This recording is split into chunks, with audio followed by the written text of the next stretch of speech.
အားလုံးပဲမင်္ဂလာပါရှင်ဒီနေ့ပြောပြချင်တာလေးကတော့ဒုက္ခကုံရင်ရောကွဲသွားရင်ဘယ်လိုဖြစ်နိုင်ပါသလဲဆိုတဲ့အကြောင်းအရာကိုဝင်ပြပြချင်တာပဲဖြစ်ပါတယ်ရှင်ဒုက္ခကုံရင်ရောကွဲသွားရင်သို့မဟုတ်ကျိုးသွားရင်ကြောက်ပန်တီးစီးပြီးကုသမလားခွဲစိတ်ပြီးကုသမလားဘာမှမလုပ်ပဲဒီတိုင်းထားမလားဆိုပြီးစဉ်းစားစရာ၃မျိုးရှိပါတယ်ရှင်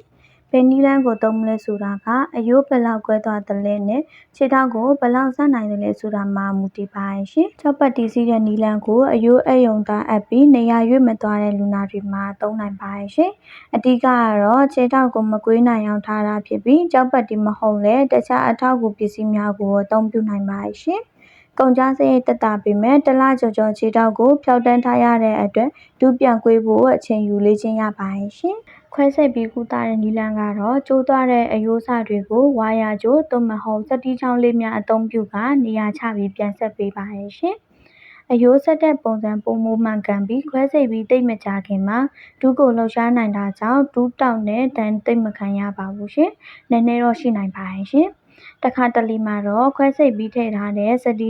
တီးဝါယာတွေကအရေပြားကိုထောက်ပြီးနာကျင်ရင်ပြန်ထုတ်ဖို့နောက်တစ်ချိန်ခွဲစိတ်ရတတ်ပါတယ်ရှင်။အကယ်၍မခွဲစိတ်ပဲဒီတိုင်းထားမယ်ဆိုရင်တော့အယိုးကအနည်းငယ်ပဲအပ်တာဆိုရင်သိပ်ပြဿနာမရှိပဲအချိန်တစ်ခုကြာရင်ပြန်ကောင်းသွားနိုင်ပါတယ်ရှင်။ဆိုးဆိုးရွားရွားကျိုးသွားရင်တော့ခွဲစိတ်သင့်ပြီးဒီတိုင်းထားရင်သွားလာလှုပ်ရှားရအဆင်မပြေပဲနာတာရှည်လူနာဖြစ်နေပါလိမ့်မယ်ရှင်။